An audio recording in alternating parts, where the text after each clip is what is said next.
Right then, welcome to the 13th Womanizers Bible podcast with me, Nick Krauser, the beautiful one, and my guest today is the guy we were just commenting last night is now technically a successful author, because according to Nielsen's book review, some stats from 2004, they tracked 1.2 million imprint books for 1 year in America, and they found that 800,000 of them had sold less than 99 copies.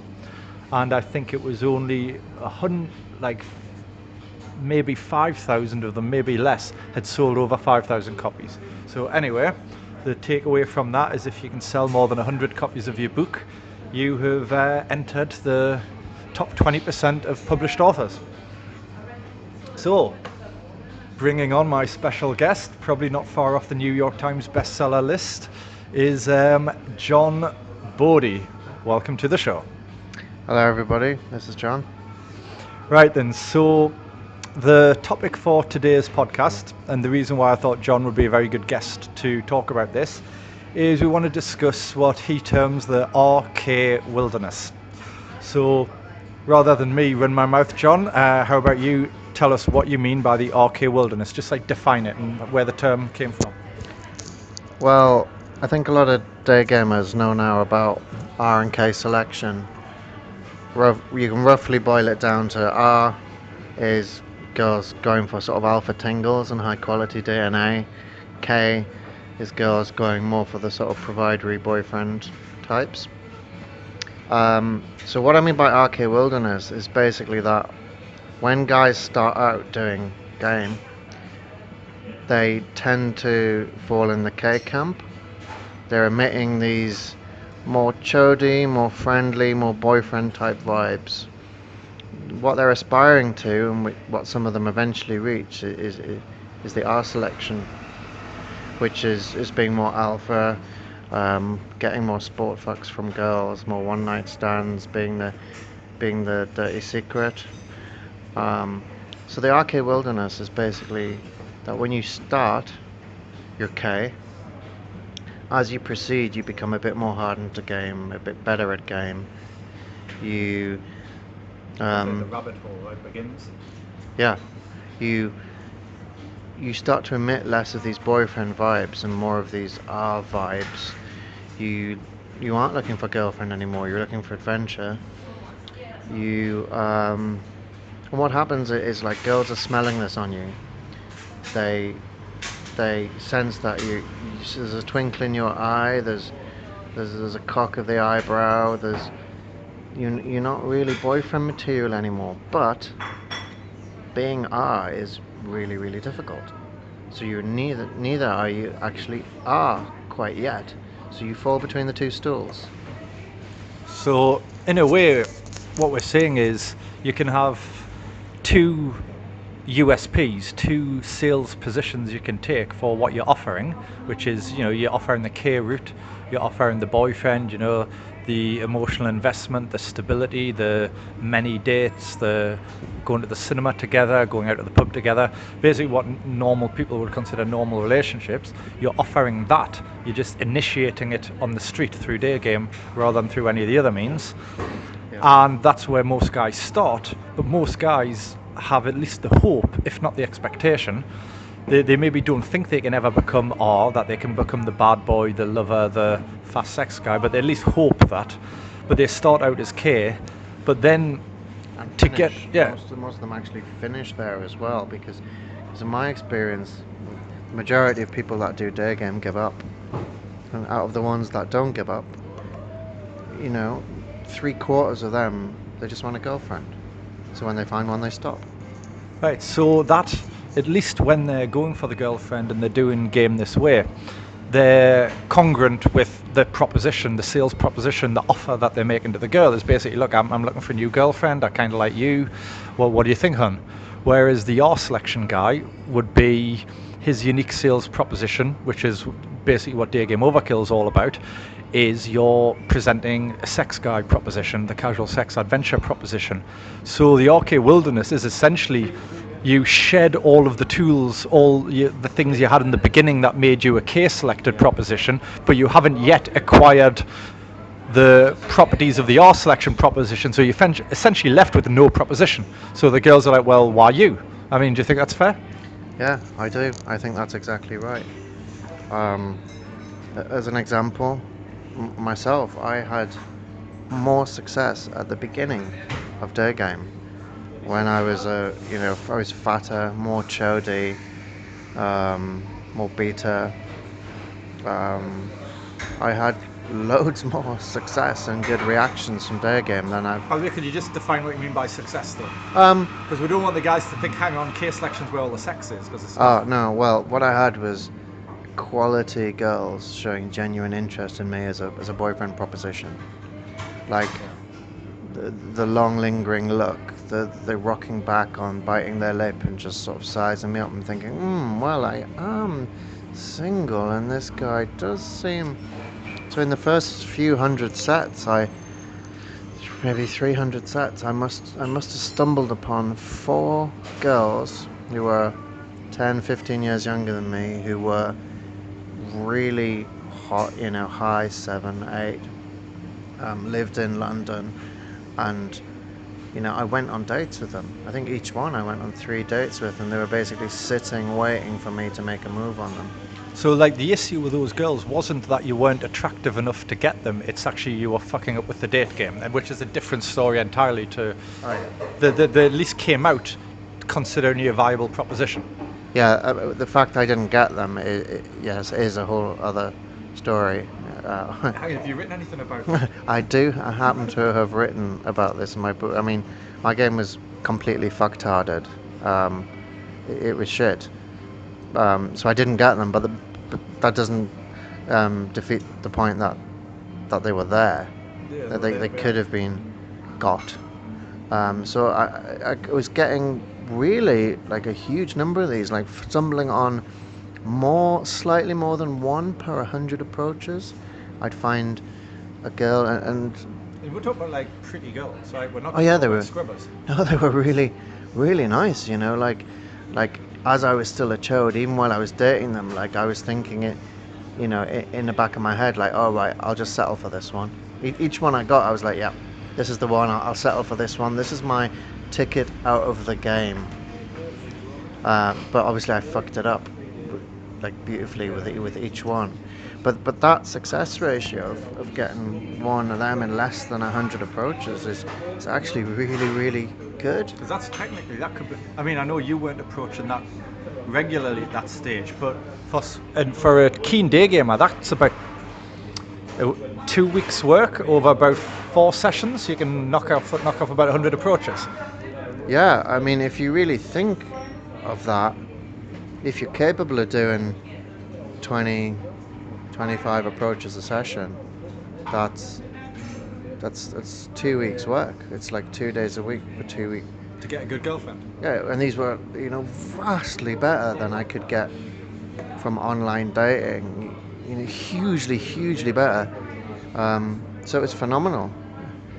But as time went on, I started to get laid. I had it from day game, and I had a success, like this period of success, and I think I got this period of success from a further. I hope we're not disappearing of our analysis here, but I think I had a period of success because even though I was moving to R, I still had the outward tells of K. I think there's something in that. I mean, listeners of this show are quite aware at the depth and the joy of the minute that we're going to. So, I mean, that's what this readership is. This isn't for the TLDR crowd, This isn't for the ha ha ha. This is, you're thinking too much about this crowd, So go into it, So what I mean is I finally sorted my shit out enough to actually manage to kiss and fuck girls on dates. And within 2 or 3 months, I was still projecting this sort of K niceness in my approaches and my body language. Like the R hadn't sort of permeated through to my body language. I hadn't got that sort of impatience, that sort of cockiness on the eyebrow. That I wasn't like overtly sexual and set. And I managed to sort of gloriously get through 5 of these girls in rapid succession. Um, Not really pumping and dumping them because most of them had, they were on holiday or Well, they. one of them was just about to get married. Oh yeah, I forgot about that. Um, and then what happened? I think is like the R sort of finally filtered through, and I just got impatient. And after that point, I was well and truly in the wilderness. So can you talk a little bit about what the wilderness actually entailed when you're out there doing your day game, when you're thinking about day game, what it means for how you're approaching and the change in the results? Can you just try and literally just descriptively say like what was it like being in the wilderness? Well, it just means day game's really unpleasant and shit, and you go out week after week, month after month, and get no results because the girls who are looking for boyfriends, nice boyfriends, they just you're not falling in that bucket anymore because of your body language. Your approaches are a bit more direct. Your charming nervousness isn't there anymore. You're suspiciously smooth with it. And your face is never as soft as well, because you must see this when you're in London. You see guys day gaming, and you immediately. I mean, we'll be disparaging. We'll say, "Oh, chump," or "chode," or "no hoper." But what we're really saying is, we're looking like he's just got a case-selected face. His eyes are too soft. He's too smiley. He's too agreeable. All the things that we now tell you not to do. The reason we're telling you not to do them is essentially because we're talking about our selected day game most of the time now. So, I mean, do you think that was you? Like, you were a bit smiley, a bit agreeable, a bit too chatty, Oh which is yeah, great when you're care, if all you're trying to be is care. yeah, I was. Before I hit the wilderness. When the wilderness came, you basically you lose all that nice guy stuff, but you're not because you haven't really fucked a lot of birds from day game and haven't really like locked it into your reality. The real sort of pimpiness isn't there yet. The real alphaness. So you're just satisfying nobody. And the girls who are up for sport fucks, who are more sexual, usually hotter, have had plenty of sport fucks and dick already. A lot of them, like they look at you and they can, They're too savvy for you, aren't yeah, they? they can just smell it on you. Yeah, they look at you like a They look boy at in his you. dad's clothes, right? They look at you and just think, fronter, Uh, you know. So it's a long, long journey to get out of that wilderness. It really is. And I'm talking for most guys, a lot of guys might never get out of it. They might give up day game. well, I, I'd say there's a bit in day game. There's a bit in day game mastery where I talk about right at the beginning in the mindsets. I talk about the difference between R and K, and I actually say that R selection in many respects is easier than K selection because you're getting judged on less dimensions than a K selected guy, because you're not auditioning for the boyfriend role. Means you're not getting judged on your social class, on your race, on your sticking around, on your job, and the impact you'll have on a life, because you're trying to not impact on a life. But I actually think there's a big caveat to what I'd written in Day Game Mastery that I didn't fully appreciate, which is that's assuming you already have enough convincing R selected traits. If you don't have those R selected traits, then trying to get those R selected traits is actually really tough, because it's like you're trying to jump from from the scorched earth right up to Elysium. It's like it's a big jump. I mean, I don't know, Nick. Do you think guys would be better off just not trying to be the R guy, just going out and just trying to get a girlfriend, and maybe not thinking, oh, I want to marry this girl, but not trying to be something which is incredibly difficult to emulate. Well, I think this is all about ambition, right? It's like, what do you believe, right? Do you believe that you're very ambitious and that you're going to drive all the way through and get it to the end, come hell nor high water? Or are you, one of the motivational quotes I heard about that is, the danger is not setting your sights low no, the danger is not setting your sights too high and failing to reach it. It's setting your sights too low and succeeding. Like, if you're that mentality, you'll want to hit for R. But there's a lot of guys, I think, they're just not cut out for it. Like, it's just too much to ask. Yeah, that quote mentioned in my book is from Michelangelo, apparently. That's the one with the sticks or the nunchucks. Yeah, or is it the sword? Or is that Leonardo? I'm not sure which one. I think I don't know. I mean, I look at some guys doing day game and I think, oh, hopelessly deluded. Other guys doing day game, I look and think, wow, what's this guy? Why is he even doing day game? Why isn't he in a bar just hoovering up like sevens or eights? Some of these guys, they're so good looking and they're 25. A girl 2 points below them is still 25 and an 8. Like, why are they even bothering? There's a guy who came to one of Tom's lectures or something a few months ago, and he looked like Harry Styles. Like, is that what he's called? Some One Direction boy band. Oh, right, yeah. Like, he's a spitting image. He's like 23, fashionable clothes, like plays rock guitar in a band.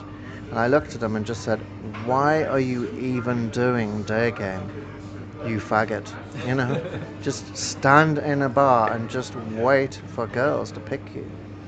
Like, this is something which I guess I don't talk about on my blog, but I think is a foundational, like, in the background, so obvious I don't need to explain a thing that I've never actually got around to explaining it, but perhaps I should, is the reason I do day game is the other paths don't work. Right? The reason Tom did day game is the other things weren't working. Right? Most guys who are good at day game, they just couldn't do the other things because they're too old, or they're not good looking enough, or they're too introverted, or whatever it was. Is we gravitated towards day game because A, we seemed to have some natural predilection and talent for it, and B, because it really was our best choice. But just because it's my best choice and I talk in extreme detail about how to do it like I do it, that doesn't actually mean it's every guy's best choice.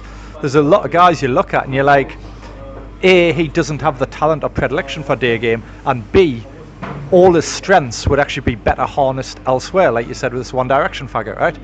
Well, okay, if you're listening, sorry we called you a faggot, you're probably a really nice guy. But yeah, it's like, I mean, why do I do day game? There is no other route for a 40-year-old guy like me to get 20-year-old girls. There's just not legally, not without Rohypnol, I'd agree with that. One of the reasons I'm sticking trying to get out of the wilderness is because I'm 40, I'm fat, and I'm not willing to fuck girls over 30 unless they're super hot. We can't do girls and 5 easy. years. We can't do girls 5 years younger, 2 points slower, because that is just ghastly. Yeah, that's what I meant when I said for the 25-year-old Calvin Klein model guy. His 2-point hypergamy drop he needs is still really nice, but for us it's disgusting. It's like eating rotten meat. So I only really want to fuck girls under 10 to 15 years younger than me, or more, who are really hot and nice. So the only way to do that is with the hack of day game. So this is what I think, come back to that quote by Raphael or Donatello or whoever it was, is day game, as I never cease to say, is really hard. And the question to why did you do it when it's so damn hard and such a low probability of success over the long term, if you're new to it. Obviously I've already succeeded, but if you're new to it and it has such a low probability of success, why do it? Well, it is literally what other way is there to get that caliber of results for a guy of a caliber like mine? So a lot of guys who are struggling with day game, you might want to ask yourself, is day game right for you? I mean, a lot of guys, the answer is going to be yes, right? I'm going to have a guest on my next podcast, I think it's going to be the next one, and he is a really good example of a guy who actually emerged from the RK wilderness through 1 year of super hard work, so we'll have him on next time. And he's a good example of a guy who came in as a bit of a chump, but had a natural talent and predilection for it, and it's paid off. So, but other guys, that's not the answer. The answer is like, play your music, work in the gym, do online, go to bars, go to clubs, whatever it is. So obviously on the Womanizers Bible, for all the highfalutin intellectual mind wank, we do try to give you some specific advice. So I guess, John, the first thing for the listeners is, what are the key tells or things you'll notice that let you know you're actually in the wilderness right now? I would say First off, you've been doing day game a while. You've actually had some success initially, or you've found girls that wanted to date you, or you wanted to date them, or you might have even dated one or two of them, and it's dried up. That you're doing that, you think you're doing the same thing you always were, and yet suddenly months or years are going by, and those girls are not appearing anymore. And But they you, had to have originally, because if they were never appearing, it might just be your shit at day game or your Yeah. values wrong. But the idea is you were, if not necessarily banging a load of birds, you were at least getting them to treat you as a viable option. And now you're no longer getting those girls treating you as viable options, right? yeah, I mean, you have to take out things like if you've put on 3 stone, or if your hair's gone white, or suddenly like 100 day gamers have started day gaming in your city or something. Take that out. But if you were getting that interest, more sort of boyfriendy type interest, and it's gone, and you've been doing day game more, you're more confident, your AA's dropped, you're maybe more red pill. You're actually better at day game. Yeah, you're actually getting better at day game for less interest, and in your heart, you don't probably really want a girlfriend that much. You just want to pump loads of girls. Then you're not. Oh, and you'll get a few almost R experiences as well. Occasionally, you'll get a set which is just crackling with sexual tension, something that you used to never be able to do at the beginning. And it's new. These crackling or selection sets will be new and they'll massively invigorate you. And you'll often take them as really positive reference experiences, which they are, but they're also a sign that you're starting to take on a few or selected behaviours, but not enough to get over the hump, right? Yeah, and they'll be with girls that are really hot, or club girls, or bitchy that you'd have thought maybe you never could get. And if you're still in the wilderness, you're not going to get them. So I'd say what you've picked up on there, which are key things, is results going down, but there must have been some sort of results in the beginning, even if it wasn't layers, that would have some results. You haven't been just getting like blown out non-stop since the beginning, and that your results have perceptively gone down, and it's quite confusing. So you'll often feel frustrated, and you'll often feel like self-doubt, like have I got worse at day game, or was I ever really that good? You'll get all those sorts of doubts, and a bit wistful of your earlier sets. So you'll probably be feeling confusion, where you'll know deep down you're better at day game. You're technically better, it's more into your muscle mass, you're like, you're more on autopilot when you do things, you see things better, you look at other guys and you know what they're doing wrong. So it's doubly maddening when you know you're actually better at day game than you were at the time when you were getting the better results. So that's a good sign. So it's a bit like being gaslighted, it's really frustrating when you don't know why this is happening. And then, of course, you can't stop, because every now and then you do get these crackling sexual sets that you can't quite consummate, because what's happening is they crackle because the girl suddenly perks up. Ooh, hang on, here's an selected bad boy.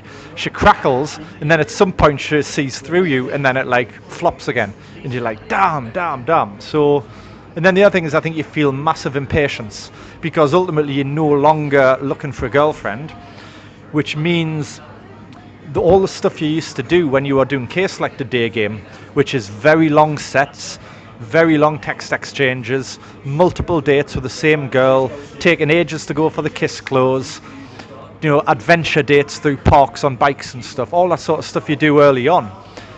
Because even your early success, you weren't getting laid much. Most of those girls turned out to be no. So you're just not willing to, you'll be talking to a girl and you're like, I can't be bothered to spend 10 dates of 3 hours apiece with this girl to maybe fuck her. So you start getting really impatient.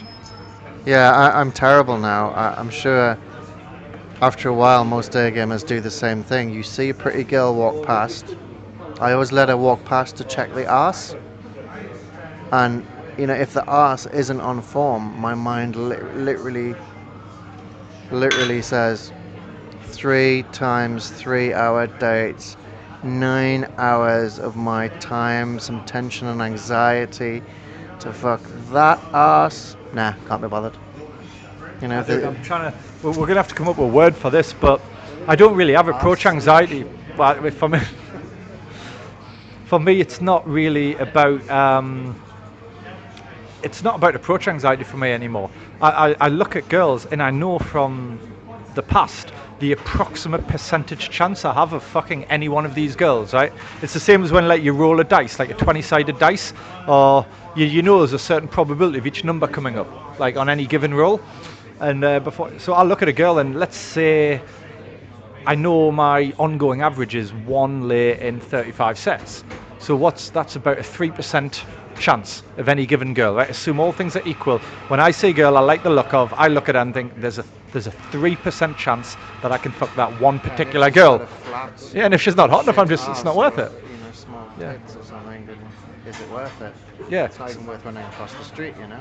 Yeah, so that gives a kind of impatience and lethargy. So what I also do when I'm talking to a girl and I get to know her a bit better, I future project how much I think what my odds are of fucking her quick. And I just think to myself, am I prepared to spend a minimum of 3 hours and a couple of beers in a bar with this girl trying to fuck her? And if the answer is no, I won't even ask for the number. And our grandfather had to basically marry them and buy them a house. Well, I'm lazy. So, anyways, let's move on from recognizing you in the wilderness to the obvious thing is if you're in the wilderness, how do you get out? Now, I'd say with you, John, you're partially out. We've got a story we'll finish the podcast on, which is one of the bits where you managed to get both hands and one knee out of the well, and then before you were like rudely kicked back in again. So, can you talk a little bit about how you think you get out and what you're working on? You get by keeping going, I think. When in hell, keep going. Yeah, you can't really get back. That's the problem. Because once you're really red pill and you maybe decide, I don't really want to get married and don't really want to even live with a girl, let alone buy her a house, and I like hanging out with my mate, you can't feign that chaudhary anymore unless you're a supreme actor. It's like similar to when you tried to go back to the office and tried to become a wage slave again. You just can't go back, right? Yeah, no, it lasted 3 months. You can't go back. So the only way to go is forward. You've got to do it intelligently. Yeah, you can't just. What you've got to do with your day game is probably do things different, take more risks, record yourself, get more feedback. As well, try and change your life so that you're living more congruently. You maybe are this more alpha character. Maybe you travel more or do adventure sports or whatever. You're not like a junior Python programmer at like IBM going out of the weekend and putting your captain or selection costume on. Yeah, and with your man bag and trying. You maybe you don't do that anymore. But keep going, go back to basics, try and improve your day game, and the way to move forward is with experiences with girls. So come hell or high water, you have to generate those experiences with girls. So when you get a date out of one, go in and try and crash the train. Like try and do I'm fucking her tonight, or I'm making a tit of myself and getting slapped. Do that kind of thing. So this reminds me of something which comes up quite clearly in your book, which is doing day game is a bit like peeling the onion, where you don't know, you peel a layer and you find a new layer underneath that you hadn't seen before, and a lot of those new layers are new layers of pain. It's like a new layer of existential angst that you didn't think even existed because the last one was so severe. You know, like new levels of discipline you need to reach that you didn't even know existed at the previous level. Yeah, it's like a Russian doll. You just keep on. There's also one other way I would say to get out, and I call that like a K drop back, which is you're going around, you're doing your art selection game, and you happen to run into a girl that you really like, and some of those K triggers signs start firing again. Recently I was in London, I'd done a day game, I was walking home, quite a good mood because I'd finished my day game. I bumped into a girl, opened her, and she was really pretty for a start, and within I'd say 10 or 20 seconds I looked at her and I thought, oh, I could date this girl. I really like her, and something in my subcommunications changed, and I think she smelled it, sensed it, and it stuck. Um, Took her for an eye date, but I wasn't being a chode, you know. I was still like weaving, singing the bird song. I was, If I could just interject there, what I'm thinking, that is a really powerful form of subtle qualification of the girl. Is you go in as the like fast sex bad boy, and what she does over the course of a couple of minutes talking is essentially persuades you that she's good enough to date. That's qualification. She's just qualified without realizing it. That's probably actually really powerful on a meta level. It's like she, somewhere really deep, she thinks this dude just liked the look of me and wanted to fuck me, but because of my shining magic vagina-ness, I was able to make him want to actually date me. Like, I must be so special. God, he knows how to see what's special in me. You know what I mean? I never thought of anything that Machiavellian. That's quite. Maybe I did. Maybe I was doing a game at a much higher level than I realized, a meta level. But I basically took her on an eye date. I liked her. She liked me pretty immediately. It wasn't a chody eye date, you know, like I really had a structure. I knew where I was taking this. I did like visual stories. I like deliberately asked her certain questions to create like a comfort bubble. And, you know, after the eye date, and all the time I'm thinking, oh, I really quite like this girl. She's really fucking hot and got an amazing ass, and she's really nice. And so I kind of mixed the two together. Got her out the day, I think 2 days later on a date, and it was a first date lay. So there was a bit of K drop back there. So I guess to be obtuse, you could say that one way out of the wilderness is to just find girls of such quality that you actually really don't really want to pump and dump them quite that viciously. Okay, and so on that bombshell, we've passed the half-hour mark, so let's wrap it up. So to recap, a lot of guys who have got out of the beginner stage and probably into the intermediate stage might be experiencing an RK wilderness where their identity change has gone far enough along towards R that they're no longer K, but it hasn't gone far enough along for you to actually start leveraging the benefits of R.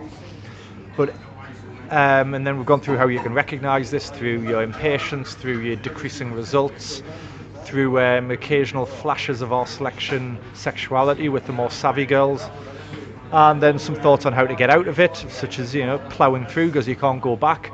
And when if you go for higher quality girls, sometimes you'll just feel more K because you genuinely like them and like the idea of dating them, and the impatience just disappears because you're actually quite happy to spend a lot of time trying to get the girl and really get to know them. And so I think that's probably enough for this podcast. So thanks, John, and I guess it's only fair that to give you another chance to plug your book. Do you want to just tell the guys listening to this what you've written, what it's about, and why my listeners might like it? Oh, thanks. Yeah, it's a book about being a chode, being really bitter, hating your life, having a breakdown, discovering game, thinking it's the secret, getting sucked into a strange, peculiar world, and then going on a sort of squalid, pain-filled journey of discovering day game. I think that pretty much wraps it up. So that book is called Death by a Thousand Sluts by John Bodi. At the moment available in paper from the Lulu site. I'll put a link below. And I think it's about £20, is it? It's about £18 or something like that. It's about $30, is it? Something like that, yeah. Right, okay. So anyway, and it's big, isn't it? It's about 400 pages. 300. Right. It's about 100,000 words, something like that. No, 90,000. Okay, so anyway, it's a big book, right? It's bigger than the average novel. Okay, so anyway, that's Womanizers Bible podcast number 13. Thanks for listening.